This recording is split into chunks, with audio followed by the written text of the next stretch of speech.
खबर कही जा सकती है जो कि भैया पाकिस्तान का बेहतरीन प्लेयर, बेहतरीन बल्लेबाज जो इस वक्त फॉर्म में भी था भाईजान, इस वक्त आपकी अपनी जो है पीक पे उनकी फॉर्म थी। हालांकि इंटरनेशनल में इससे पहले कुछ इतने खास फॉर्म नहीं थी, लेकिन यहाँ पर जो है पीएसएल में बेहतर परफॉर्म करने में कामयाब हुआ। तो अब ये कहा जा रहा था कि भैया इनकी जो फॉर्म है, बेहतरीन फॉर्म है, इनकी फॉर्म से फ़ायदा उठाएगी पाकिस्तान टीम। लेकिन भैया वो बंदा इंजर्ड हो गया है, वो बंदा इंजर्ड हो गया है। पाकिस्तान की शहर कही जा सकती है, जहां पाकिस्तान का मेन प्लेयर कहा जा सकता है, वो इंजर्ड हुआ है भैया। क्या अब पाकिस्तानी क्रिकेट फैंस जो हैं वो डिसअपॉइंट हुए हैं, परेशान हुए हैं। ये खबर जब से फैली है तो सोशल मीडिया पर तूफान मच चुका है कि भैया हमारा किंग इंजर्ड हो गया है। वो है बाबर आजम। बाबर आजम की इंजरी के सबब पाकिस्तानी क्रिकेट फैंस इस वक्त उदास हो चुके हैं, परेशान हो चुके हैं। उनके जहनो मन पे जो है परेशानी ला के कि भैया अब क्या होगा। हालांकि पाकिस्तान में जो पीएसएल हुई उसमें जहाँ पर बाबर आजम की फॉर्म वापस आई थी, बाबर आजम बेहतर करने में कामयाब हुए थे, तो यहाँ पर हर किसी ने बोला कि भैया Babar Azam unbelievable performance, अनबीटेड player बन चुके हैं। जो कि बाबर आजम 2019 से लेकर 2022 तक बेहतरीन प्लेयर्स हमें प्लेयर मिले थे, वही प्लेयर बाबर आजम यहाँ पर जो है आपकी अपनी फॉर्म की पीक पर आ चुके हैं, अपनी फॉर्म में वापस आ चुके हैं। लेकिन भाईजान इंजरी हो गई। आप दुआ ये करें कि लंबी इंजरी ना हो।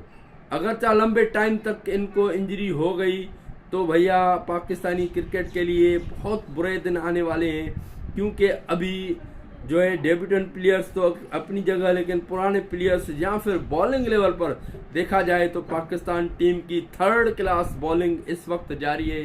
पाकिस्तान टीम की घटिया जो परफॉर्मेंस है वो इस वक्त जारी है।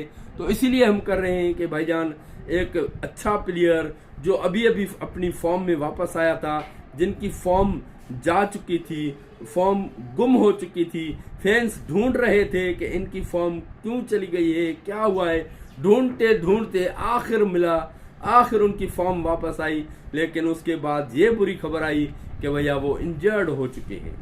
इंजरी उनकी है घुटने की भाईजान, उनकी इंजरी है। लेकिन ये कहा जा रहा है कि इतनी लंबी इंजरी नहीं है, लंबे टाइम तक इंजरी रहने वाली नहीं है, छोटी इंजरी है। लेकिन एक दो दिन में मजीद अपडेट आ जानी है।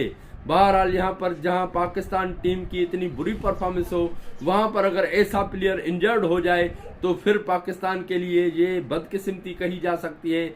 डब्ल्यूसी का जो सर्किल है उसमें पाकिस्तान स्ट्रगल करेगा, क्योंकि पाकिस्तान का जो मेन प्लेयर है वो है बाबर आजम, और बाबर आजम की फॉर्म वापस आई थी। और बाबर आजम का ये पसंदीदा फॉर्मेट है भाईजान, T20 ODI हो या फिर टेस्ट हो, पसंदीदा फॉर्मेट बाबर आजम का। और बाबर आजम के खेलने के जैसा ये फॉर्मेट भी है भाईजान। इस फॉर्मेट में बाबर आजम ने पहले ही बेहतरीन रन्स किए हैं, रन्स के पहाड़ लगा दिए। लेकिन अभी भी ऐसा सोचा जा रहा था कि जब पीएसएल में बाबर आजम की फॉर्म वापस आई है, जब से वो आउट ऑफ फॉर्म थे, तो यहाँ फैंस डिसअपॉइंट हुए थे। बात आपकी दुरुस्त है कि बाबर आजम टेस्ट का बेहतरीन प्लेयर है, जो कि इंजर्ड हुआ है तो पाकिस्तान टीम को धचका लगेगा। पाकिस्तानी जो फैंस हैं, खास तौर पर जो बाबर आजम के फैंस हैं, उनके लिए ये परेशानी जरूर है। बहरहाल बाबर आजम की इंजरी इंशाल्लाह लंबी नहीं होगी। आप भी दुआ करें कि इतनी लंबी इंजरी ना हो, देर तक ना हो। क्योंकि भैया इंजरी के बाद हमने देखा साइम अयूब, इंजरी के बाद हमने देखा शाहीन शाह अफरीदी, इंजरी के बाद हमने देखा नसीम शाह। हालांकि वो पेसर्स हैं शाहीन शाह या नसीम शाह, लेकिन बैटर्स की भी कुछ मिसालें मौजूद हैं, जैसे साइम अयूब है, या फिर ऐसे बहुत से बैटर्स होते हैं जो इंजरी के बाद वैसा परफॉर्म नहीं कर पाते। वैसे साइम अयूब यंगस्टर है और शाहीन शाह अफरीदी भी इनसे उम्र में बहुत ज़्यादा, मतलब 6-7 साल छोटा है। लेकिन बाबर आजम की जो उम्र है इस वक्त, इस उम्र में अगर इंजरी आती है तो फिर परेशानी ज़रूर होती है। बहरहाल अगर चाहे जिस तरह से विराट कोहली ने कमबैक किया था इंजरी के बाद, बाबर आजम उस तरह से करते हैं तो फिर कुछ ना कुछ बेहतर हो सकता है। बहरहाल यहाँ पर देखा जाए तो ओवरऑल पाकिस्तान यहाँ पर सरे फहरिस्त है बांग्लादेश से, लेकिन इस वक्त बांग्लादेश पाकिस्तान से मजबूत पोजीशन पर है। पहला दिन जब गुजरा है 300 प्लस रन हुए हैं, तो अब ऐसा सोचा जा रहा है कि सरे फुर्सत या फिर मजबूत पोजीशन पर इस वक्त बांग्लादेश मौजूद है, पाकिस्तान नहीं है मौजूद। क्योंकि भैया इससे पहले की बात मैं ही कहूं कि 15 टेस्ट मैचेस खेले हैं पाकिस्तान और बांग्लादेश में, जिसमें पाकिस्तान ने 12 टेस्ट मैचेस जीते हैं, और जबकि यहां पर देखा जाए कि एक ड्रा हुआ है और 2 बांग्लादेश ने सिर्फ जीते हैं। लेकिन पिछले जो 2 मैचेस हुए हैं, 2 सीरीज हुए हैं लगातार, वो बांग्लादेश नहीं जीते हैं भैया। एक सीरीज 2 मैचेस जो हैं पिछले, वो बांग्लादेश ने जीता है। और यहाँ पर देखें, इससे पहले बाबर आजम की कप्तानी में यहाँ 2-1 से सीरीज जीता था, 2-0 से सीरीज जीता था पाकिस्तान ने बांग्लादेश के खिलाफ। उस वक्त शाहीन शाह अफरीदी और उसके अलावा जो है हसन अली, इनके फाइफर थे भाईजान, इनके फाइफर थे। लेकिन भैया आज जो थी शाहीन शाह अफरीदी की परफॉर्मेंस, जो थी हसन अली की परफॉर्मेंस, 127-28 का जो था पेस, तो भैया ये जो है काबिल कबूल नहीं है पाकिस्तानी क्रिकेट फैन को। ये हम नहीं चाहते कि ऐसा पेस हो। आप देखिएगा जब नाहिद राना आएगा यहाँ पर, जैसे बांग्लादेशी प्लेयर्स आएंगे यहाँ पर, तो वो क्या करते हैं, क्योंकि इससे पहले नाहिद राना पाकिस्तानी प्लेयर्स के अगेंस्ट अच्छी परफॉर्मेंस देने में कामयाब हुआ है, ज्यादा पेस करवाने में कामयाब हुआ है, अच्छी यॉर्कर्स मारने में कामयाब हुआ था। टेस्ट में पाकिस्तानी प्लेयर्स उनके आगे मजबूर दिखाई दिए थे।